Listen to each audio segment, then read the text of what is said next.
સિંધુનગરમાં છોકરીની છેડતી બાબતે ઘોઘારોડ પોલીસ સ્ટેશનમાં ફરિયાદ નહીં લેવાતા સિંધુનગરના આગેવાનો દ્વારા એસપી કચેરીએ જઈને રજૂઆત કરવામાં આવી હતી।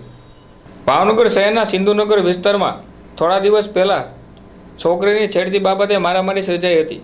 ત્યારે મારામારીમાં મનોજભાઈ તીરથદાસને અનિલભાઈ માનવાણીએ મનોજભાઈની આંગળી કાપી નાખી હતી। ત્યારે રાજુભાઈ બાલુભાઈ કાછેડાએ ઘોઘારોડ પોલીસ સ્ટેશનમાં ફરિયાદ દાખલ નહીં કરતા સિંધુનગરના વેપારીઓ એકઠા થઈને એસપી કચેરીએ રજૂઆત કરી હતી। જ્યારે એસપી સાહેબે યોગ્ય રીતે તપાસ કરીને છેડતી બાબતે પોલીસ ફરિયાદ કરશે તેવી ખાતરી આપી હતી।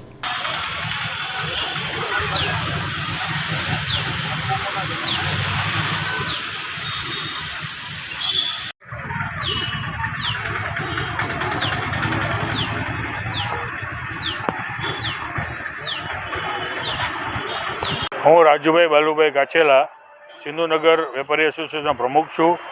આજ રોજ અમે એસપી સાહેબને એક આવેદનપત્ર દેવા આવ્યા હતા।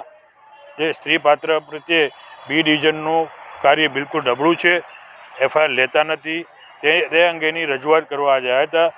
એસપી સાહેબે અમને ખૂબ જ સારી રીતે સાંભળ્યા છે અને બી ડિવિઝનના અધિકારીઓ ઉપર તાત્કાલિક અસરથી પગલાં લેશે અને ઘટતું કરવા કાર્યવાહી કરશે।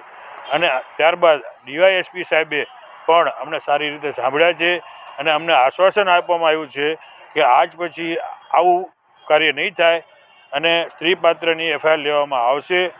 જે બી ડિવિઝનવાળા નહોતા લેતા, હવે અમે આ વસ્તુની રાહ જોઈશું કે એસપી સાહેબ તથા ડીવાયએસપી સાહેબ કઈ રીતના પગલાં ભરે છે અને કેટલું અમને પ્રોત્સાહન પૂરું પાડે છે અને જનતાને કેવો લાભ મળે છે એની અમે રાહ જોઈશું। તમારા માથાકૂટ થઈ છે ને શું કહેવાય? માથાકૂટમાં એવું છે કે એક વ્યક્તિ દીકરી પાછળ પડી ગયો હતો અને એના અનુસંધાને 6ઠા મહિનામાં તીરથદાસ નામના ભાઈએ અરજી આપેલી। એ અરજીમાં કોઈ જ કાર્યવાહી કરવામાં આવેલ નહીં અને એના અનુસંધાને ધીરજભાઈ અનિલભાઈના ઘરે સમજાવવા માટે ગયેલા અને ત્યાં સમજાવવાની જગ્યાએ એમને ઉશ્કેરાઈને તીરથદાસ સાથે ઝઘડો કરેલો। આ ઝઘડામાં તીરથદાસના છોકરાની આંગળી કપાઈ ગઈ। જો બી ડિવિઝન પોલીસે સમયસર પગલાં લીધા હોત, 6ઠા મહિનાની અરજીનો જો નિકાલ ના કર્યો અને કોઈ પણ આરોપી માટે પગલાં ના લીધા, એના કારણે આ પરમ દિવસનો બનાવ બન્યો છે જે અસહનીય છે। છોકરાએ આને આંગળી ગુમાવી પડી છે।